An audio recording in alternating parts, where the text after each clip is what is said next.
오늘은 야곱의 별이라는 제목으로 한번 가보려는 그렇게 시작을 했습니다.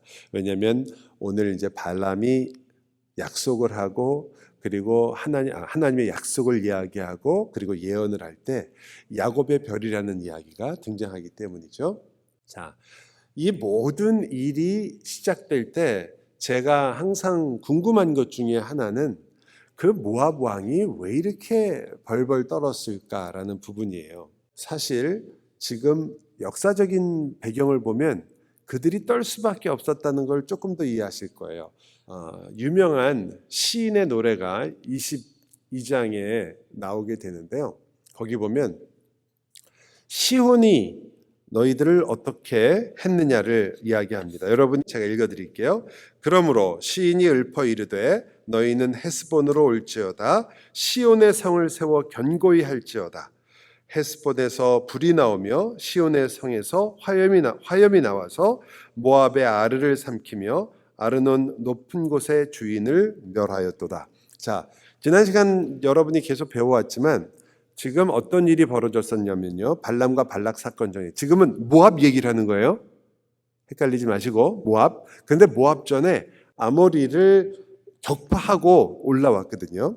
근데 모압 왕이 떤 이유가 이 시인의 노래에 들어있어요. 거기 보니까 시온의 승리가 있습니까? 여러분이 보시면 시온의 성에서 화염이 나와서 시혼은 누구였어요? 아모리 왕 이름이 시혼이에요. 그게 아모리를 뜻한단 말이에요. 그 아모리 왕의 성에서 화염이 나와서 모압의 아르를 삼켰다는 거예요.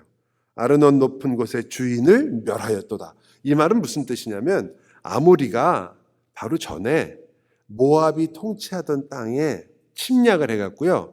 모압을 혼비백산하게 해서 아르논 강이라는 밑으로 밀어내버렸어요. 모압은 지금 아모리 족속한테 밀려나가지고 큰 패배를 경험하고 심지어 자기 땅을 내어주고 밑으로 밀려와 있는 상황인 거예요. 그런데 30절이 바로 펀치라인이에요. 모든 것을 쭉 얘기하면서 야 아모리가 얼마나 세냐 너희들을 이렇게 이겼다 그래 놓고서는 우리는 누굴까요? 어느 나라 사람이에요? 이거 헷갈리면 이거 시인은 그냥 무너지는 거예요. 우리가 이스라엘이에요. 이스라엘. 네. 이스라엘 시인이 지금 아모리한테 이기고 부르는 노래예요. 근데 얼마나 재밌게 노래를 한지 보세요. 네. 지금 모압이 떨 수밖에 없는 거예요. 왜? 모압아 이 시를 들어봐라. 아모리가 너희를 어떻게 했냐? 꼼짝 못하게 완전히 그냥 코를 납작하게 하고 완전히 끝장을 냈지. 그런데 오늘 우리가 어떻게 했느냐? 우리가 그들은 누구예요? 그렇죠. 아모리, 시혼. 쏘아서 헤스본을 디본까지 멸하였고 메드바에 가까운 노바까지 황폐하게 하였더라. 그러니까 모압 왕 입장에서는 어떻게 된 거죠? 자기들이 완전히 깨진 아모리를 이스라엘이 깨버렸으니까 이거는 급수가 달라도 너무 달라진 거예요. 그러니까 떨기 시작하는 거죠.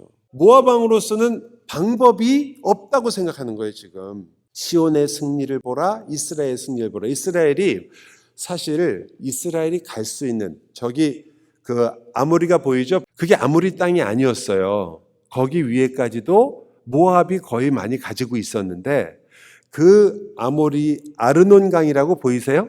잘은 안 보이는데 아르논 강이 바로 모압의 그 경계가 된 이유는 거기까지 밀려왔기 때문에 그래요. 그 아르논 강 쪽에 모압의 중요한 도시가 있는데 그 중에 하나가 아르거든요. 그 아르까지 아모르가 밀고 왔다 이 말이에요. 그래서 모압이 사실 아르논 강 밑으로 완전히 밀려나 버린 거예요.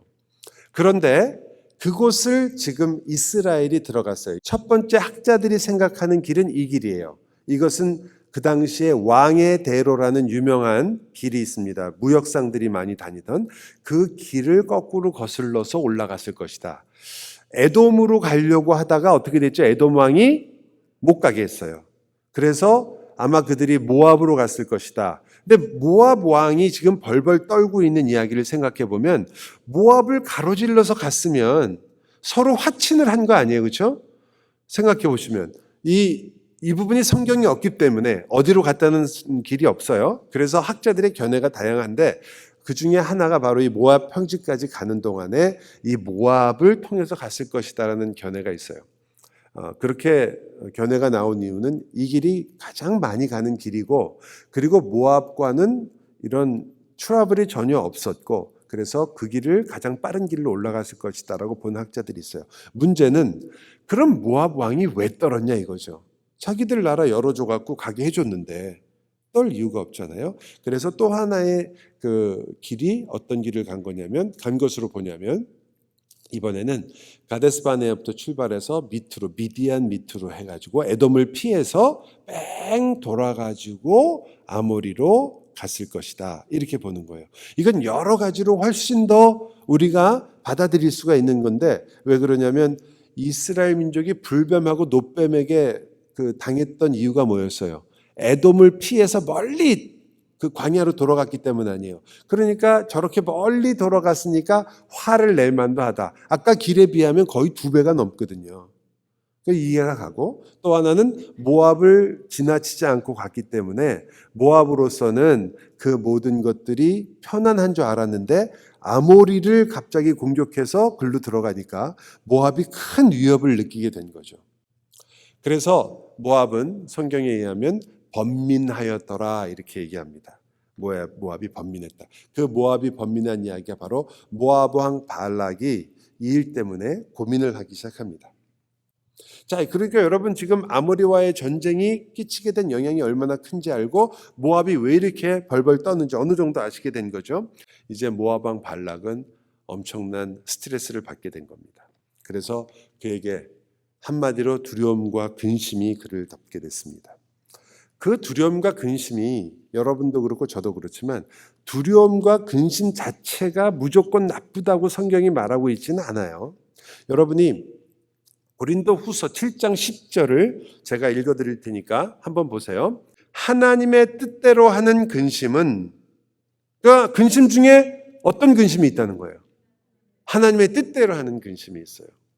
그런데 그 뜻대로 하는 근심인지 아닌지 어떻게 합니까? 뭐 사람들이 막 고민하고 힘들고 막 풀 다 죽어갖고 얼굴이 누렇게 떠가지고 당신 예수 믿는 사람이 왜 이렇게 걱정이 많아? 그러면 이게 다 하나님의 뜻대로 하는 근심이야. 뭐 이렇게 할 수도 있잖아요. 그런데 그러지 않다라는 걸 뭘로 알 수 있냐면 후회할 것이 없는 구원에 이르게 하는 회개가 있게 된다. 그러니까 하나님께서 우리에게 근심을 하고 또 하나님이 우리에게 걱정을 하게 하는 가장 중요한 이유는 뭘 위한 거예요? 회개를 하나님께서 원하시는 거예요. 그러니까 근심을 할 때 문제 해결을 보는 게 아니라 우리는 근심하고 걱정거리가 너무 많이 생기고 그러면 내가 이걸 어떻게 해결해야 되나, 하나님 살려주세요. 그것도 하지만 그 하나님 살려주세요 안에는 하나님, 제가 주님께 가까이 가는 길에 놓친 것이 무엇입니까? 내가 하나님과 더 가까이 가며 주님을 더 알아가려고 하는데 내 인생이 그거 아니에요. 우리가 자주 잊어버리지만 여러분 이 땅에서 사는 이유가 하나님 편에서 보면 그거 하나밖에 없어요. 예수 그리스도에게 가까이 가고 하나님께 가까이 가고 하나님 닮아가고 예수님 닮아가고, 그게 하나님이 우리를 이 땅에 살려두셔서 계속 이렇게 훈련시키시고 고생도 시키시고 어려움도 주시고 즐거움도 주시고 눈물도 쏙 뺐다가 또 어떤 때는 기쁘게 만드시는 모든 여러분이 겪는 일들이 하나님의 입장에서, 우리는 인생을 고달프게 살아간다고 생각하지만 하나님의 입장에서는 딱 한 가지 목적이에요. 여러분을 그리스도의 장성한 분량에 이르게 해서 하나님 나라에 걸맞는 백성으로 키우시는 거예요. 그게 하나님 궁극적인 목표니까 여러분을 하나님의 형상으로 완전히 회복시키는 게 말이 되죠? 예. 그래서 우리가 힘들다가도 그걸 깨달으면 이거 우리가 지금 보약 먹고 있구나, 이렇게 생각할 수 있단 말이에요. 여러분, 보약 중에 제 기억에 맛있는 건 없어요. 거의 다 썼어요. 그만큼 어려움이 있던데 그것이 바로 우리에게 그렇게 이해가 되는 이유는, 그때 당신은 모르다가도 나중에라도 이해가 되는 이유는 하나님의 목적이 분명하기 때문에 그래요. 우리로서는 말이 안 되고 이해가 안 되죠. 우리는 항상 하나님 기왕 천국 갈 거 여기서부터 좀 편하게 가면 안 됩니까? 그게 우리 생각이잖아요. 하나님은 천국 가는 게 목표가 아니에요. 여러분과 저는 빨리 가서 거기 가가지고 누워가지고 주스 한 잔 마시고 싶은데, 아무것도 안 하고 놀고 싶은데, 하나님은 여러분을 놀고 먹게 하는 게 목적이 아니고 하나님과 영원히 영광을 누릴 만한 사람으로 만들고 싶은 거예요. 그 보좌 앞에 앉아서 전 우주를 다스릴 사람으로 만들려고 하는 거거든요, 지금. 그러니 하나님께서 여러분에게 그냥 쉬운 숙제를 내실 리가 없죠. 자, 이제 여러분이 그것을 이해하셨다면 이 구절이 이해되는 거죠. 후회할 것이 없는 구원에 이르는 회개를 이루는 것이다. 아, 내가 주님께 가까이 가는 일에 뭘 놓쳤나. 여러분 이런 말 아니에요? 이렇게 회개에 이른다 그러면 내가 뭐 잘못했나. 내가 또 예배 시간에 졸았나. 성경 공부 집에 와서 이 성경 읽는다고 하나님께서 약속해놓고 한번 빼먹었나. 이런 걸 얘기하는 거 아니에요. 주님께서 여러분과 지금 여러분에게 키우려고 하는 것은 내가 주일날 딴 생각해서 예배 시간에 잠깐 딴 생각해서 내가 이 벌을 받는다. 이걸 얘기하려고 하시는 게 아니고 여러분이 그 모든 삶 속에서 성령의 열매를 맺는 그러한 삶의 모습을 지금 가까이 가고 있느냐. 실수도 하기도 하고 어려움이 있기도 한데 그러나 내 목표가 성령의 열매를 맺기 위해서 나 자신을 죽이려고 하고 또 내가 그리스도를 닮아가기 위해서 성령을 조차 행하려고 하고 내 육신의 정욕에 쏠리지 않고 나는 화가 나는데 그 화가 날 때 성령의 열매를 기억하고 있고 이런 것들을 여러분이 생각하시라는 거예요. 그런 것들을 하기 위해서 내가 그래 나는 보니까 성경을 하루라도 안 읽으면 다른 분들은 일주일에 한 번만 읽어도 참 예수님 잘 믿는 삶을 살지 모르겠지만 나는 하루라도 성경을 읽으면 혀에 바늘이 돋고 그냥 금방 죄를 짓는다. 그러면 어떻게 하는 거예요? 그러면 성경을 읽으려고 하시는 거예요. 그건 율법이 아니에요. 그런데 성경을 매일 내가 요렇게 읽으면 내가 신앙이 요렇게 자라겠지라고만 생각하시면 그건 자칫하면 율법에 빠지기 쉽단 말이에요. 그러지 않으셔야 여러분이 하루 빼먹어서 오늘 하루 빼먹어서 나 끝장이야. 이것만 이래갖고 내가 예수 믿겠어? 내가 하나님 같은 나 벌써 버렸지. 그게 아니라는 거예요. 하루를 빼먹었으면 하나님 끊어진 실은 주님께서 다시 묶어주시옵소서. 그리고 포기하지 않고 또 하시는 거예요. 그게 신자예요. 왜? 나는 그런 것으로 인하여 멸망을 당할 자가 아니라 오히려 그 모든 것을 통하여 근심으로 회개케 하여 나로 하여금 영원한 생명을 누리게 하시려고 하는 거니까. 그러니까 우리는 뒤로 물러설 이유가 전혀 없어요. 여러분과 저는 얼마나 괜찮은 인생인지 몰라요. 뭘 하다가 실패를 해도 우리는 실패 때문에 이거밖에 안 되는구나 이런 생각을 할 필요가 전혀 없거든요. 실패? 내 인생 전체가 실패였는데 지금 예수님 때문에 어떻게 된 거예요? 여러분 전부 다 우리 옛날에는 다 땡 잡았다고 그러지 않았어요? 정말 괜찮아졌다 내 인생. 예수님 때문에 의미가 있잖아요 이제요. 지금 나는 죽든지 살든지 내 인생은 너무나 하나님 안에서 귀하다 아시잖아요. 이거 모르면 처음부터 다시 시작하고 내가 귀하단 말이에요 내 인생이. 그러기 때문에 여러분이 어떤 일에도 내 귀한 인생을 무너뜨릴 게 없다는 거예요. 제가 지금 사실은 오늘 성경 공부의 결론에 가까운 얘기를 해드리는 거예요. 발람과 발락 이야기의 마지막은 발람과 발락이 발락이 누구 진짜 선지자냐 가짜 선지자냐 이런 것도 물론 중요한 내용이지만 진짜 내용은 뭐냐면 이스라엘을 누구도 저주할 수 없더라예요. 누구도 이스라엘을 저주할 수 없더라. 그래서 예수 그리스도를 믿는 사람들, 하나님의 뜻대로 사는 사람들은 그 근심이 회개를 이루지만 그 구절은 이렇게 끝납니다. 세상 근심은 사망을 이루는 것이니라. 왜 그럴까요? 왜 세상 근심은 사망을 이루느냐? 근심을 하면 무조건 모든 게 멸망이란 뜻이 아니라 세상 근심을 하게 되면 의지할 것이 자기밖에 없어요, 결국은. 나 외에는 정말 하나님을 배제하시고 나만을 의지해서 살려고 할 때, 그 신자가 아닌 경우에 진짜로 불신자라면 그가 의지할 것은 결국은 자기밖에 없어요. 그것은 결국 사망을 이르게 한다. 자, 자기밖에 없기 때문에 사람이 어떻게 되나요? 나밖에 없으니까. 인간이 근본적으로 알죠. 나밖에 없는데 나만을 의지할 수가 없는 거예요. 아무리 똑똑한 사람도 아무리 위대하다고 하는 사람도 내가 모든 것을 다 할 수 없다는 건 누구나 다 알아요. 그러니까 결국은 내 밖에 있는 존재를 찾게 된단 말이에요. 너무나 많은 일반 사람들은 어디로 가나요? 점집으로 가죠. 내가 할 수 없으니까 점에게 물어보고 점쟁이나 혹은 무당이나 이쪽으로 가게 되는 거예요. 여러분이 예수를 믿으면서도 하나님을 믿을 때 명확하게 신앙에 있어서의 깊이와 하나님의 나라에 대해서 깊이 고민하며, 그리고 하나님의 그 누구신가를 알려고 하지 않고 그냥 하나님이라는 신을 내가 인간이라 부족하기 때문에 뭔가 기댈 곳만 찾게 되면, 그러면 그것이 고쳐지지 않으면 얼루 가기 쉬워요. 이게 무당을 믿듯이 또 혹은 점집에 가듯이 그렇게 하나님을 믿고 예수를 믿을 가능성이 아주 높은 게 우리들이에요. 자, 그래서 발락이 무엇을 갖고 해결을 하기로 했냐면, 발락이란 이름의 뜻은 약탈자라는 뜻인데 발락의 해결 방법은 다름이 아니라 발람이었습니다.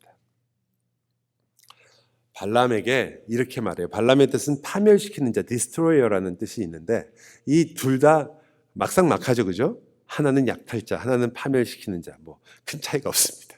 그 둘이서 이제 발람이 발락하고 얘기하면서 그러는 거예요.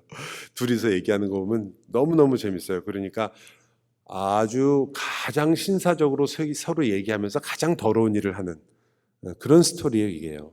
여호와 하나님을 불러가지고 지금 이 일을 하려고 하는 거예요.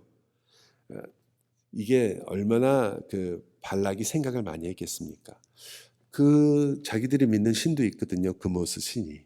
근데 그모스 신의 이름을 대는 게 아니라 쟤들을 진짜로 멸망하게 하려면 발람하고 발락이 얼마나 비슷한 사람인지 몰라요.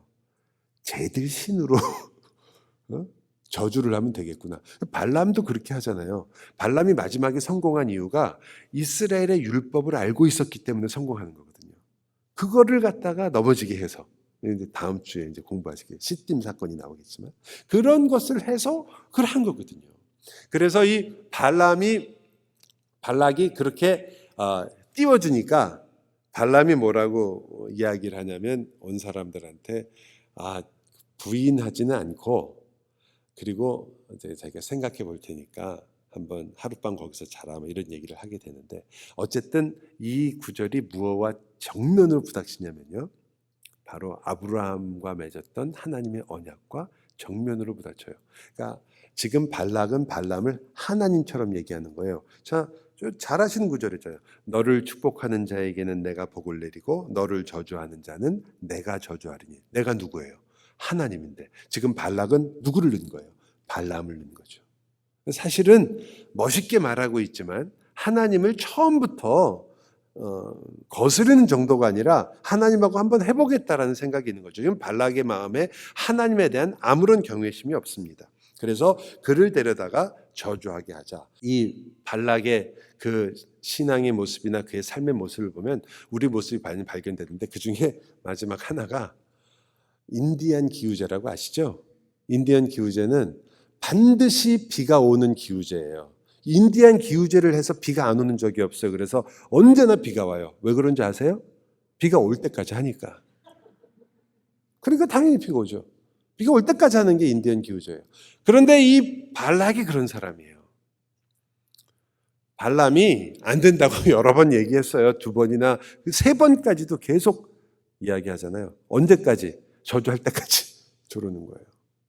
근데 우리가 옳다고 여기거나 우리가 신념을 갖고 있거나 하나님의 뜻이라고 여기는 것에 대한 확신이 있다는 것은 나쁜 게 아닙니다. 그러나 우리가 만약 인디안 기후제처럼 하나님의 마음을 움직여서 내 뜻에 맞추려고 한다면 그것은 가장 위험한 방법이에요. 그렇기 때문에 우리가 하나님이 무엇을 원하시는가에 대해서 항상 먼저 생각하고, 그 다음에 내가 생각하는 것과 맞으면 너무 감사하지만 맞지 않을 때는 어떻게 한다? 기도해서 하나님의 길을 꺾는다? 혹은 금식해서 하나님을 무릎을 꿇린다? 보좌를 흔든다? 그렇게 어려운 걸 하실 정도면 그냥 여러분이 무릎을 꿇으세요. 보좌를 흔들 정도의 노력이면 여러분이 그냥 포기하는 게 훨씬 편합니다. 하나님의 뜻을 알면 나를 낮추고 하나님의 뜻을 드러나게 한다. 이게 너무 분명한 건데 우리가 너무 쉽게 인디언 기우제를 자주 합니다. 너무나 끈질기게 자기 중심이 되는 거죠. 여러분이 우리가 성경 공부할 때는 다 고개 끄덕이던 우리가 진짜 실제로 일이 벌어지면 전부 인디언 기우제 합니다. 그래서 제가 말씀드리는 거예요. 우리 좋을 때 배우는 거예요. 이 문제가 생겼을 때는 배워도 별로고 배우면서도 마음에 안 와닿거나 귀에 들어오지도 않아요. 여러분 귀에 들어올 때 하는 거예요. 제가 항상 얘기하잖아요. 웃으면서 얘기할 때 회개합시다. 나중에 눈물 다 빼지 마시고. 자, 그래서 이제 그 다음에는 이제 발락이 그렇다면 그와 비슷하지만 발람도 우리가 한번 살펴보도록 하겠습니다. 발람은 어떤 사람이었고 발람은 어떤 것을 볼 수 있는가? 발람의 스토리는 지난 시간에 여러분이 공부했지만 어렵잖아요, 좀. 아니, 하나님께서 분명히 가지 말라고 그랬다가 또 가라 그랬다가 그래서 지난주에 공부했었지만 그걸 조금 정리해서 발람을 이해하려면 between the lines라는 말 있죠. 우리가 모든 글을 읽을 때 글 자체만을 잘 읽는 분들도 좋지만 그러나 진짜 글을 읽으시는 분들은 항상 글과 글 사이를 읽죠. 제가 하나를 보여드릴게요. 자, 이 영어 편지인데 아버지한테 아들이 쓴 거예요. 보시면서 금방 이거구나라고 아시는 분 있겠지만 제가 이렇게 하면 잘 알겠죠? 이제 아시겠어요? School is really great. 학교는 정말 좋습니다. 아주 평범한 이야기를 쓴 거예요. 나는 지금 많은 친구들을 만들고 있고 공부를 열심히 하고 있습니다. 근데 뭐에다가 강조를 뒀죠? S에다가. 편지를 아버지한테 이렇게 쓴 거예요. 네? 편지를 아버지한테. 아까 보신 것처럼 그냥 흰색으로 썼지만 제가 강조를 한 거예요. 그 무슨 말이에요 이게요? 돈 달라, 돈 보내달라. 돈 보내달라는 말은 한마디도 안 해요. 아버지 빨리 저에게 연락 주세요. 이러면서 결국은 돈 달라는 얘기했어요. 이 아버지의 답장을 보세요. Dear Peter, I know 너같이 훌륭한 학생도 굉장히 바쁘게 만드는 걸 안돼. 이런 여러 가지 공부. 여러분 보시면 아시겠죠? 잘 안 보이시는 분을 위해서 No. 그 아버지의 답은 뭐죠? 이런 천재적인 집안에 태어나고 싶지 않아요. 이런 천재들, 천재 아버지와 천재 아들의 그 편지예요. 여러분, 요걸 읽으셔야 돼요. 이 발람의 이야기에서도 하나님과 발람의 대화 속에서. 그래서 줄과 줄 사이를 읽어보시면 12절에 이렇게 나와요. 하나님이 발람에게 이르시되 너는 그들과 함께 가지도 말고 그 백성을 저주하지도 말라. 그들은 복을 받은 자니라. 저주하라고 얘기했다고 하니까 하나님께서 저주하지 말라. 왜냐하면 그들은 복을 받은 자다라고 이야기하죠. 그건 아브라함 언약을 다시 확인하는 거예요. 자, 그러면 그 말을 들은 발람이 보낸 이들에게 이야기할 때 어떻게 얘기하는지 보세요. 13절 그들에게 하는 말이에요. 너희의 땅으로 돌아가라. 여호와께서 내가 너희와 함께 가기를 허락하지 아니하시느니라. 12절에 있는 말이 하나님 말인데 13절에 뭘 빼먹었죠? 함께 가지도 말라는 말은 했어요. 근데 뭘 했어요? 안 해요. 그 백성을 저주하지도 말고 그들이 복을 받은 사람이라는 말은 빼요. 여러분 이게 그냥 하다 보니까 줄여서 했겠지라고 이야기할 수도 있겠지만 뒤에 나오는 말을 보면 이것 때문에 발락이 어떤 생각을 하게 되냐면 지금 발람이 와서 저주를 해달라고 하니까 야, 하나님께서 내가 하지 말라고 그래. 그래서 난 안 갈래 라고 하는 걸 보니까 복체가 부족하구나. 이 정도는 안 움직이는구나 이렇게 생각한 거예요. 그 뒷말을 했어야 되거든요. 하나님이 이 백성을 저주하지 말고 왜냐하면 그들은 이미 복을 받은 사람이기 때문이다 라고 얘기를 안 해주고 그냥 야 하나님이 너희랑 같이 가지 말래 그렇게 얘기하니까 이 모압 왕이 발락이 아무것도 꺼리끼지 말고 내게 와라. 지난주에 말한 부분이잖아요. 백지수표를 주는 거예요. 그러면서 내가 너에게 모든 걸 다 해겠다. 그러니까 와서 백성만 저주해라. 이렇게 나온 거예요. 그러니까 지금 줄과 줄사를 읽을 때 지금 발람이 무언가를 살짝 빼서 그죠? 중요한 부분을 빼서 발락으로 하여금 애타게 만드는 거죠. 오히려 이번에는 과연 발람이 순종하는 것 같은데 그 순종과 순종 사이도 한번 읽어보려고 합니다. 자, 4페이지를 보세요. 18절에 보면 발락이 아주 멋있는 말을 해요. 그 집에 가득한 은금을 내게 줄지라도 내가 능히 여호와 내 하나님의 말씀을 어겨 덜하거나 더하지 못하겠노라. 여러분, 이 말은 이미 구라라는 것을 증명했죠. 좀 아까 뭐 했어요? 뺐어요? 더했어요? 뺐죠. 그런데 지금 뭐라 그래요? 더하지도 덜하지도 않는 거다.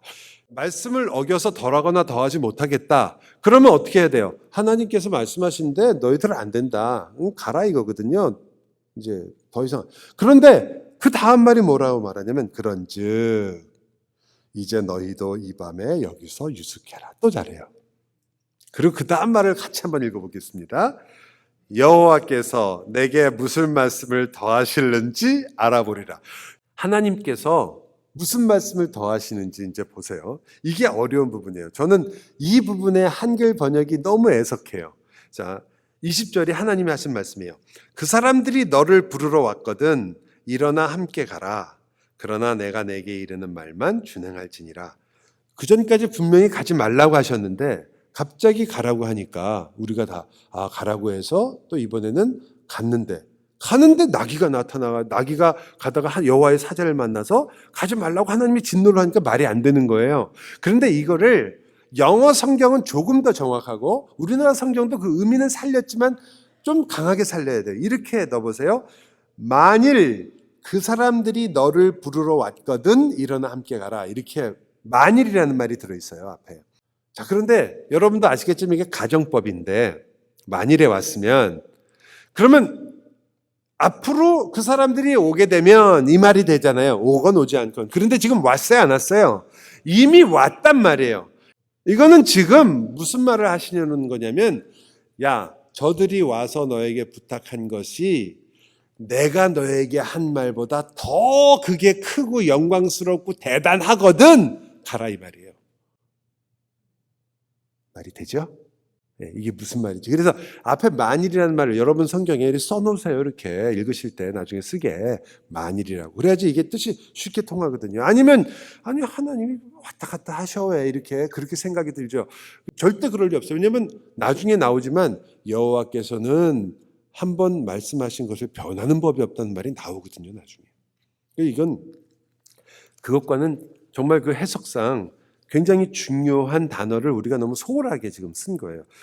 왔거든에 들어있긴 하지만 만일이란 말이 앞에 있어야 확실하게 와 있는 사람들한테 하는 말이란 말이에요 지금요. 그런데 정말 그들이 내가 한 말보다 더 괜찮거든. 그렇다면 너 가봐라. 괜찮아요 안 괜찮아요? 말이 안 되는 거예요. 가서는 안 되는 거죠. 그런데 그는 돈이 그리고 자기가 얻는 보상이 하나님의 말씀보다 더 중요하다고 생각하고 있기 때문에 아침에 이 말에 대해서 아무한테도 전하지도 않습니다. 그 말은 이 말이 무슨 의미인지 안다는 뜻이에요.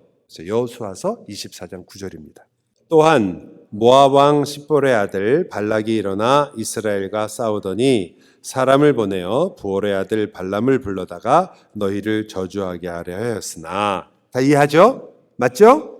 10절이 조금 어려운데 번역이 조금 어려워서요. 같이 읽겠습니다. 시작. 내가 발람을 위해 듣기를 원하지 아니하였으므로 그가 오히려 너희를 축복하였고 나는 너희를 그의 손에서 건져내었다. 나는 하나님이에요. 그죠? 너희는 누구예요? 이스라엘이에요. 하나님이 구해주셨다는 거예요. 발람을 위해 듣기를 원하지 아니하였으므로 이 말이 되게 어려워요. 마치 발람을 위해서 듣지 않았다는 게 무슨 말인가? 요거는 새 번역이 번역을 잘했어요. 제가 읽어드릴 테니까 보세요. 그러나 내가 발람의 말을 들어주지 아니하였으므로 이런 뜻이에요. 내가 발람의 말을 들어주지 아니하였으므로 발람이 오히려 너희를 축복했다. 그러면 말이 되죠, 그죠? 근데 말이 안 돼요, 여러분. 발람의 말을 듣지 않았다고 얘기할 때 그거는 사실하고 들린 것처럼 보이거든요. 발람은 한 번도 저주를 한 적이 없어요. 근데 하나님은 발람의 말을 안 들으셨다고 그래요. 그러니까 발람이 진짜 하는 말은 뭐였어요? 저주해서 돈 벌려고 했던 거예요. 여호수아서에서 명확하게 나오는 거예요. 이렇게 발람의 마음이 어떤 것이었는지. 하나님은 그 발람의 말을 듣지 않고 너희에게 복을 주었다. 이 발람은 마음에 그가 하고자 하는 일은 뭐였어요? 저주를 해서 그걸 모두 받고 싶었던 거죠. 그래서 3번이나 제단을 샀습니다. 첫 번째 제단은 하나님과의 언약을 이야기하는 제단입니다. 그래서 여러분이 그 내용을 보면 이스라엘은 여러 민족 중에 하나가 아니다. 이들은 홀로 서게 될 것이고 이스라엘의 수는 셀 수가 없다. 아브라함의 언약을 기억하게 해요. 이스라엘이 누군지를, 이스라엘이 어떤 언약을 갖고 있는 민족인지를 알게 합니다. 그게 이 발람이 말하는 거예요. 그걸 듣고서는 발락이 뿔이 나죠. 두 번째 제단을 또 쌓습니다. 이 스토리는 발람에게도 하나님이 나타나셨구나. 와, 그러면 발람은 진짜 선지자인가? 그거 전혀 아니에요. 지금 발람에게 나타나신 유일한 이유는 누구 때문에? 이스라엘은 결국 나중에 알려드리겠지만 여러분 때문에 하나님이 모든 더러운 것에 손을 담그시죠. 그게 누구 사건이에요? 예수님 사건이에요. 예수님 자신이 죄가 되시는 거 아니에요. 여러분은 하나님이 우리를 어떻게 사랑하시는지 정말 깜짝깜짝 놀라셔야 돼요. 여기 왜 하나님이 그 거룩하신 분이 발람 앞에 나오시냐 말이에요. 누구 때문에? 우리 때문에 그렇게 하시는 거예요. 다 쳐서 죽여버리면 그만인 걸 그러지 않으시고 내가 누구를 사랑하고 있으며 그들이 어떤 자인가를 내가 이들을 통해서라도 그리고 이 죄 속에서도 내가 이 하나님의 거룩한 백성을 빛나게 하리라는 하나님의 역사가 있을 하나님의 사랑이 있단 말이죠. 여러분이 지금 어디에 처해 있는지 제가 다 잘은 모르지만 여러분 하나님이 여러분의 심지어 죄까지도 손을 담그셔서 여러분을 건져내신 분이에요. 그러니 여러분 근심하지 맙시다 정말. 여러분 그걸로 눌리지 맙시다. 엎드려져서 쓰러지지 마세요. 충분히 일어서실 수 있어요. 하나님의 손은 절대 짧지 않습니다. 회개케 하시는 그 주님께 돌아가야 되는 거죠. 이 두 번째는 그런데 과거 이야기가 나와요. 출애굽 때 너를 건지신 하나님. 너희를 해할 수 있는 점수라는 것은 있을 수가 없다. 하나님이 행하신 일이 얼마나 큰 줄 아느냐. 그 하나님이 출애굽 때 너희를 건지지 않았느냐. 저들을 건지지 않았느냐. 그 하나님이 너희를 지키고 있지 않느냐. 그 하나님이 행하신 일이 얼마나 크냐. 그런 과거에 일어난 일을 가지고 하나님이 이스라엘을 버리지 않는다는 걸 증명해 주시는 거죠. 지금 이 메시지는 발락이 듣고 좋아할 메시지가 아니죠. 누구를 향한 메시지예요, 사실은. 저하고 여러분이에요, 저하고 여러분. 이스라엘 향한 메시지예요. 마지막 3번째 제단에서는 현재를 이야기합니다. 그들이 장막을 지은 모습을 보면서 발람이 얘기하죠. 이스라엘에 거처인 그 장막이 아름답다. 그들은 정말 많은 물가에 심겨져 있다. 그 나라가 흥왕할 것이고 하나님께서 적국을 삼키고 뼈를 꺾고 화살을 쏘아 꿰뚫으실 것이다. 너희를 지켜주실 것이다. 그리고 그 유명한 말로 마칩니다. 마지막에 너를 축복하는 자마다 복을 받을 것이요 너를 저주하는 자마다 저주를 받을 것이다. 드디어 이제 거기까지 다시 돌아온 거예요. 처음에 시작했던 주제가 이제 마지막에 다시 돌아오게 됩니다. 그래서 여러분이 마지막은 사실 제단을 쌓는 것이 아니라 발람을 통해서 하나님이 미래에 대한 약속을 하시는데 그게 바로 메시아 예언이죠. 그 하나가 바로 하나님께서 이 역사, 세상의 역사를 심판하신다는 것을 보여주시는데 여러 민족들이 나오거든요. 이 예언에. 근데 그 민족 중에 아수르가 나오고요. 아수르가 엎어지는 이야기가 나와요. 자, 아수르가 누구에게 엎어지죠? 바빌론에게 엎어지죠. 아수르를 엎은 바빌론도 엎어질 것이다 얘기예요. 그러니까 바사까지 나오죠. 그리고 헬라라고 생각할 수 있는 나라가 같이 등장해요. 전 세계의 열강들이 멸망하는 내용을 아주 씨앗처럼 아직 다니엘서처럼 다 이야기하지 않지만 씨앗처럼 이 발람을 통해서 하나님이 보여주시는 거라고 봅니다. 결국 모든 세계가 그렇게 될 것이다. 그런데 이스라엘은 야곱의 별처럼 빛날 것이다 그러는 거예요. 발람의 신앙은 사실상 여기서 보면 그가 진리를 모른 게 아니라 알았었지만 그럼에도 불구하고 믿지 않은 사람이에요. 그 믿음이라는 것은 지식을 아는 게 아니라 자기 인생을 그 지식의 근원이신 하나님께 맡긴다는 뜻이거든요. 내 인생이 하나님을 의지하여 삽니다. 그게 믿음이거든요. 그런데 이 성경에서는 결국은 우리가 갈라디아서 베드로서를 통해서도 나오지만 그의 마음을 그렇게 붙잡았던 것은 왜 그러느냐? 왜 진리를 알면서도 가지 못했을까? 오늘 발람의 이야기는 분명하죠. 왜 그렇죠? 그의 눈에 뭐만 가득했기 때문에, 달러 표시만 가득했기 때문에, 땅의 것이 그의 눈을 가리고 있기 때문에 하늘의 것을 보지 못했던 거죠. 그래서 하나님의 환상을 보는 것조차도 자기가 하나님의 환상을 보는 자라고 하고 하나님이 그 자리에 임하신 것을 느끼기도 했던 자임에도 불구하고, 즉 기적을 체험하는 것이 그로 하여금 하나님을 믿게 하는 것은 아닌 거예요. 기적 체험이 나쁘다 좋다를 떠나서 그것이 믿음을 일으키는 것은 아니에요. 오직 그 믿음이라는 것은 성령 하나님께서 역사하사 우리로 하여금 내 인생을 하나님 앞에 드릴 수 있는 분이라는 것을 알게 할 때 우리가 믿음을 이야기하게 되죠. 여러분, 발람이 야곱의 별을 얘기했는데 발람이 어디서 살았다고요? 유프라테스 강 쪽 동방에 살고 있었어요. 이 야곱의 별은 여러분이 크리스마스 때 보는 다윗의 별의 원조입니다. 이스라엘이 지금 메시아를 얘기할 때 항상 다윗의 별을 얘기하죠. 이 예언을 알기 때문에 그래요. 야곱의 별이 나타날 것이다. 우리는 누구라는 걸 알고 있죠? 그리스도라는 것. 왜 예수님 탄생하실 때 별이 등장했을까? 이것은 이 예언과 깊은 관련이 있고, 왜 동방에서 박사가 왔을까? 이것은 발람과 연관이 있게 되는 거죠. 그리고 발람과 다르게 동방에서 온 박사들은 그리스도 앞에 경배하게 됩니다. 그렇게 함으로써 예수 그리스도께서 온 만민의 구주로 오셨다는 것을 완성하게 되죠. 여러분, 이 스토리는 결국은 그리스도 예수에게 이어지는 스토리가 되고, 그리고 우리로 하여금 이 땅의 것을 보는 게 아니라 하늘을 바라보는 것이 믿음이라는 것을 알게 합니다.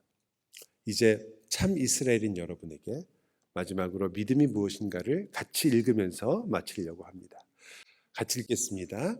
믿음은 바라는 것들의 실상이요 보이지 않는 것들의 증거니 선진들이 이로써 증거를 얻었느니라. 믿음으로 모든 세계가 하나님의 말씀으로 지어진 줄을 우리가 아나니 보이는 것은 나타난 것으로 말미암아 된 것이 아니니라. 즉 세상에 있는 것들이 모든 것을 설명하는 것이 아니라 사실은 보이지 않는 것이, 그것이 바로 우리로 하여금 살게 만든다. 하늘을 바라보는 것이 믿음이라는 것을 알게 만드는 것입니다. 하나님, 이 세상에서 내 모든 인생은 하나님께 있습니다. 그래서 그것을 아는 사람들이 이 세상의 모든 일에도 불구하고 우리의 영혼이 평안하다는 것을 깨닫게 되는 거죠. 여러분이 진짜 평안을 어디서 누린다고요? 바로 발람이 아니라 야곱의 별에서 누리게 되는 겁니다.